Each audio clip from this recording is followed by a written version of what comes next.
Ditemukan seekor belut hidup sepanjang 30 cm dalam rongga perut seorang pria. Pertanyaannya nih, bagaimana itu bisa terjadi? Diduga kuat sang pria sebenarnya ingin memuaskan hasratnya dengan cara yang gak wajar. Tapi malah berakhir dengan kejadian yang sangat membahayakan nyawanya. Dan kasus ini ternyata cukup sering terjadi. Teman-teman penasaran?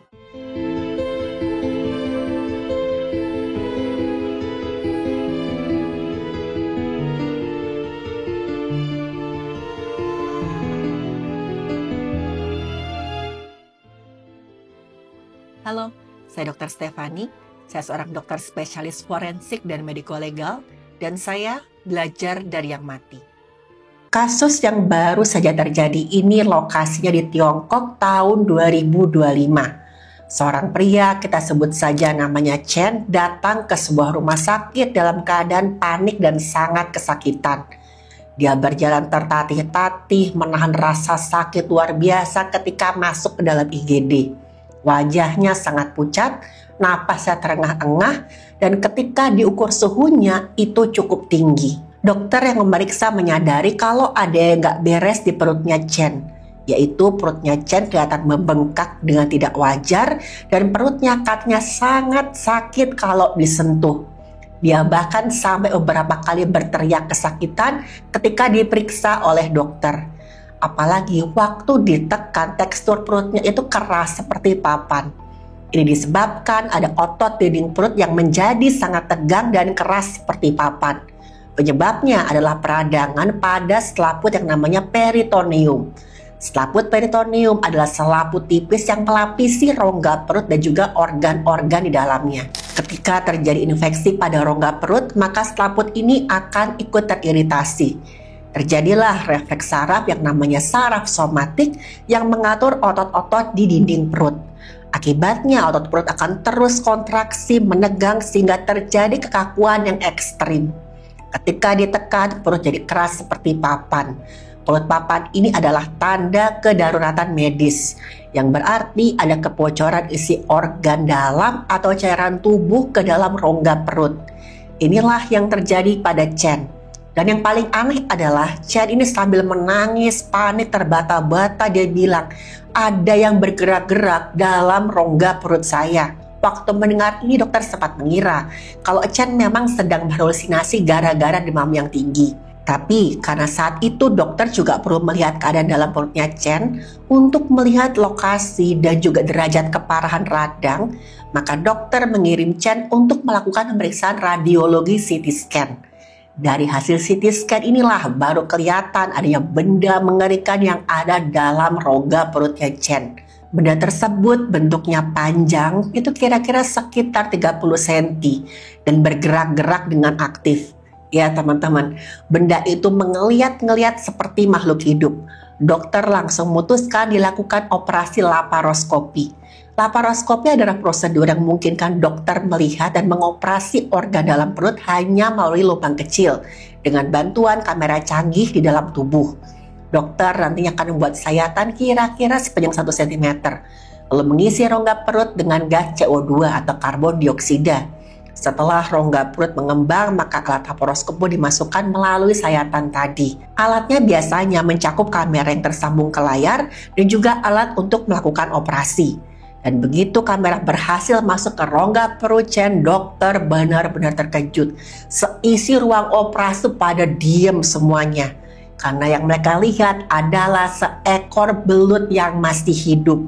Ya, belut sawah warnanya kecoklatan, panjangnya sekitar 30 cm. Dan yang paling mengerikan, dia berenang dengan bebas dalam rongga perutnya Chen. Gak dalam saluran pencernaan, tapi udah nembus ke rongga perut. Dan kelihatan ada robekan lumayan besar di usus besarnya Chen. Dokter yang melihatnya melalui layar monitor mengaku kok dia sempat gak bisa berkata-kata selama beberapa detik. Sang dokter ini baru pertama kalinya melihat kejadian ini secara langsung. Belut sawah biasanya hidup di perairan air tawar, seperti rawa, sawah, atau sungai yang berlumpur. Belut sawah punya kebiasaan menggali lubang di lumpur untuk bersembunyi atau mencari makan. Ketika berada dalam ususnya Chen, belut ini menggunakan kepalanya yang runcing untuk membuka jalan. Akibatnya ususnya Chen robek dan belut itu pun keluar. Isi usus dan bakteri yang seharusnya tetap berada dalam saluran cerna juga ikut menyebar ke seluruh rongga perut, menyebabkan infeksi luas yang sangat berbahaya. Inilah teman-teman yang menyebabkan Chen mengalami peritonitis akut tadi. Untuk menyelamatkan nyawa Chen, pasti belut ini harus dikeluarkan. Baru nanti luka di usus besarnya Chen akan dijahit. Dan prosedur ini bukan hal yang mudah, apalagi belut ini masih hidup. Dokter nggak mau kalau nanti belut yang ada di rongga perutnya Chen bergerak lebih agresif dan menyebabkan kerusakan lebih banyak lagi. Menurut keterangan sang dokter, belut sempat beberapa kali berhasil menghindar ketika akan ditangkap. Tapi untungnya dengan kesabaran dan ketelitian dari dokter yang menangani Chen, belut itu pun berhasil dikeluarkan secara utuh. Setelah itu dokter membersihkan seluruh rongga perut Chen dari sisa infeksi yang disebabkan oleh belut tadi. Luka pada usus juga segera dijahit dan seluruh bagian dalam tubuh Chen dicuci dengan cairan bersih steril untuk mencegah infeksi lanjutan. Keadaan Chen pun untungnya pelan-pelan mulai membaik. Dan sekarang hanya ada satu pertanyaan yang belum bisa dijawab dari kasusnya Chen. Kok bisa belut itu masuk ke dalam tubuhnya, apalagi sampai ke rongga perut? Dokter dan timnya kemudian melakukan penelusuran untuk mengetahui kemungkinan yang paling masuk akal. Kenapa belut ini sampai bisa ada dalam rongga perutnya Chen? Apalagi Chen ini nggak mau buka mulut sama sekali. Tapi dokter dan tenaga medis sudah tahu apa kira-kira penyebabnya. Yang pertama nih teman-teman, udah pasti gak mungkin kalau Chen memakan belut itu hidup-hidup. Karena belut itu akan berusaha melawan dan menggeliat di dalam tubuh. Ketika masuk melalui mulut, belut dah pasti akan berontak. Akibatnya akan terjadi luka gores atau bahkan robekan di kerongkongan atau lambung. Chen udah pasti akan merasakan kesakitan luar biasa dan refleks memuntahkan belut itu. Resiko lain yang lebih besar kalau belut itu tertahan dalam saluran napas. Chen udah pasti akan tersedak dan beresiko kehilangan nyawanya. Belut itu juga gak mungkin masuk sendiri ke dalam tubuh Chen melalui anusnya. Pertama, belut itu gak secara alami tertarik masuk ke lubang tubuhnya manusia. Belut bukan parasit yang punya naluri untuk masuk ke dalam tubuh manusia. Satu-satunya penjelasan yang masuk akal dan telah didukung oleh laporan medis adalah belut dimasukkan secara sengaja melalui lubang anusnya Chen. Itu pun orang harus masukkan belut secara paksa. Belut sawah itu punya tubuh yang licin dan juga fleksibel. Belut bergerak aktif dan menggeliat. Kalau misalkan masuk ke dalam rektum atau anus, belut bisa terus masuk lebih dalam ke dalam usus besar. Gara-gara pertama, gak adanya hambatan yang berarti dalam saluran cerna. Yang kedua, gerakan usus yang malah bisa menelan belut lebih jauh ke atas. Karena memang ada beberapa kasus yang tercatat di jurnal medis soal hewan-hewan aneh yang dimasukkan oleh seorang melalui anusnya. Kemungkinan ini sangat besar karena anus manusia merupakan saluran masuk menuju usus besar. Dan belut rawa dengan tubuh yang licin dan juga ramping sangat mungkin masuk jika didorong atau dimasukkan secara paksa. Dokter pun menyimpulkan bahwa itu adalah satu-satunya cara belut itu masuk ke dalam tubuhnya Chen pada kasus ini. Tapi waktu ditanya, Chen itu menolak untuk memberikan keterangan bagaimana belut itu masuk ke dalam tubuhnya. Dan saat itu dokter gak ingin memaksa Chen untuk menjawab. Nah, tugas utama mereka adalah menyelamatkan nyawanya, bukan malah menginterogasi. Yang penting adalah belut ini sudah keluar dan Chen bisa tertolong tepat waktu. Sampai akhirnya Chen pun diperbolehkan untuk pulang setelah beberapa hari. Dan gak ada lagi yang pernah tahu bagaimana belut itu bisa masuk ke dalam tubuh Chen. Ternyata nih teman-teman, kasus Chen bukanlah kasus penemuan belut dalam manusia yang pertama kali tercatat. Ada beberapa kasus serupa, bahkan bisa dikatakan kasus-kasus tersebut lebih ekstrim. Salah satu kasus yang cukup terkenal itu terjadi di Vietnam. Ada seorang pria dewasa, kita sebut saja namanya Van. Dia datang ke rumah sakit dalam kondisi darurat medis. Van mengalami demam tinggi, nyeri perut luar biasa, dan juga gejala infeksi yang sangat parah. Dari hasil pemeriksaan medis diketahui nih, kalau ada benda asing yang merusak usus besarnya. Ketika dilakukan operasi, dokter menemukan ada seekor belut hidup tersembunyi di balik jaringan usus Van yang sebagian besar sudah membusuk. Lebih mengerikannya, di dalam perut Van bukan hanya ditemukan seekor belut, tapi juga sebuah lemon yang masih utuh. Dokter kemudian melakukan operasi pengangkatan belut dan juga lemon dari saluran pencernaannya Van. Setelah operasi, dokter curiga Kalau memang Van dengan sengaja masukkan belut ke dalam anusnya untuk memuaskan gairahnya dengan cara yang gak wajar. Dan buah lemonnya untuk apa? Tujuannya untuk supaya belut ini gak keluar dari anusnya. Tapi saat itu Van menyangkal kalau dia memasukkan belut itu secara sengaja untuk memuaskan nafsunya. Dokter pun gak bertanya lebih jauh. Untungnya kondisinya Van stabil setelah menjalani operasi. Tapi sayangnya dia mengalami kerusakan usus yang cukup parah. Keadaan Van bisa dibilang lebih parah daripada Chen. Diduga karena Van menunda pergi ke rumah sakit gara-gara menahan malu. Tapi gara-gara dia takut ke rumah sakit, menahan malu, itu malah menyebabkan belut tersebut merusak ususnya lebih parah. Sebagian jaringan ususnya sudah rusak, jadi harus diangkat. Jadi selaput usus besar punya sistem pertahanan diri. Tapi bila terluka oleh belut, maka dinding pelindung usus akan rusak. Kuman dari lumen usus dapat masuk ke jaringan dan menyebabkan infeksi lokal. Muncullah peradangan hebat yang menyebabkan pembengkakan jaringan, penekanan pembuluh dinding usus, dan juga tekanan yang meningkat. Hal ini mengakibatkan kurangnya oksigen pada jaringan usus. Kalau berjalan terus-menerus, maka jaringan dinding usus akan rusak.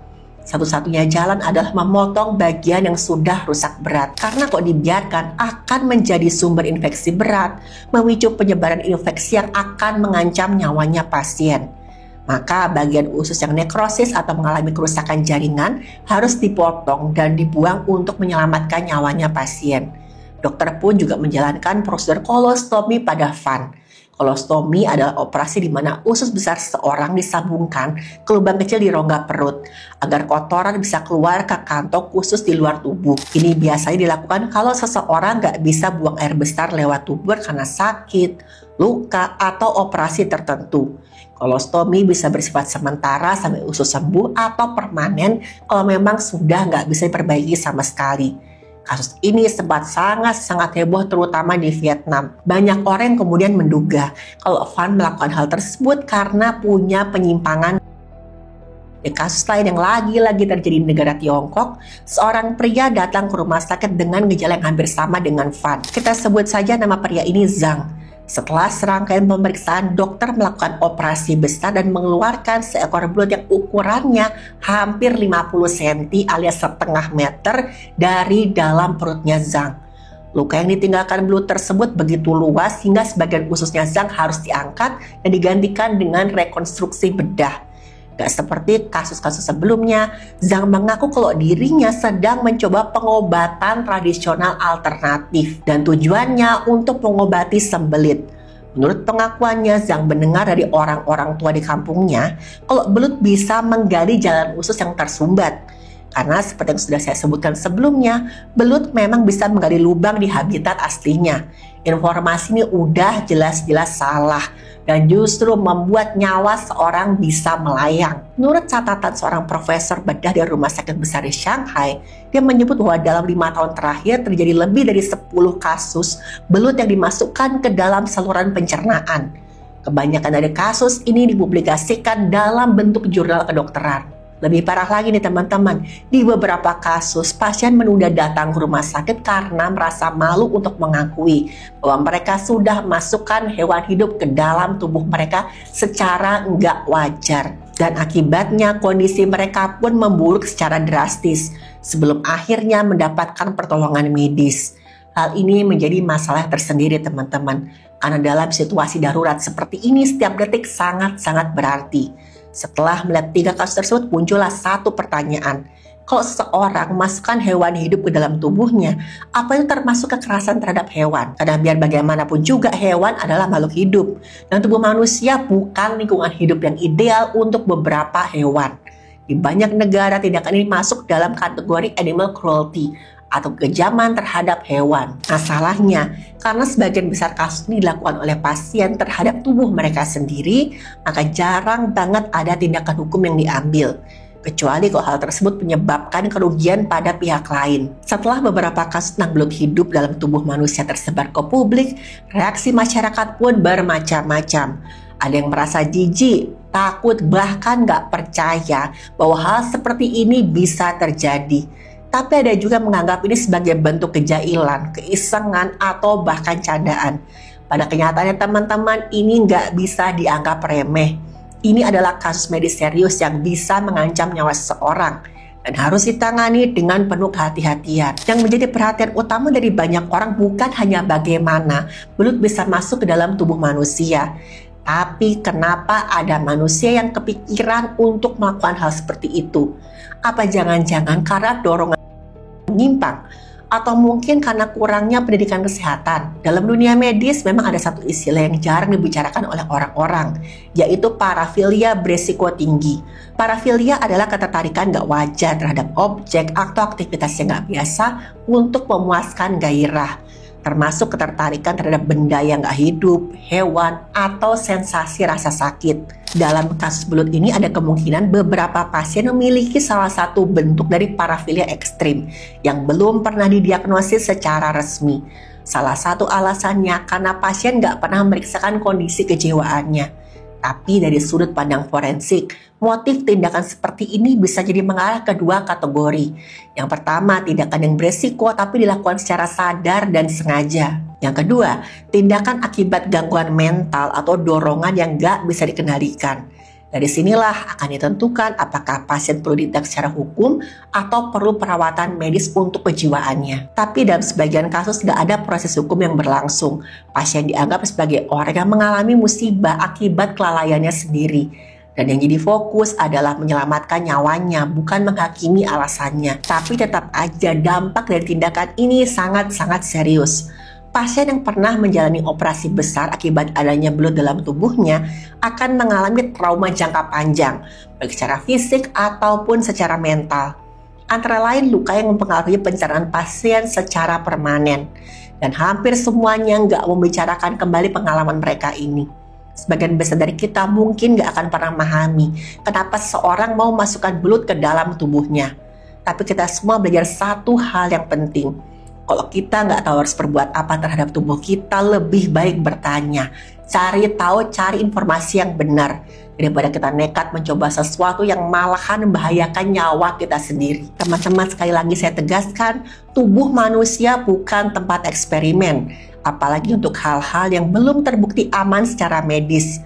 Sesuatu yang kelihatannya iseng, aneh untuk memuaskan di awal bisa berubah jadi bencana yang merusak tubuh seumur hidup. Satu keputusan yang gegabah bisa membawa kita ke meja operasi dalam hitungan jam. Dan rasa malu untuk jujur kepada tenaga medis justru akan membuat segalanya jauh lebih berbahaya. Jangan sampai malah kehilangan nyawa karena milih diam dan menunda. Tubuh kita cuma satu. Jangan jadikan tubuh ini jadi korban dari rasa penasaran atau dorongan sesaat. Kalau ragu-ragu lebih baik bertanya, karena nyawa nggak bisa diganti dengan apapun.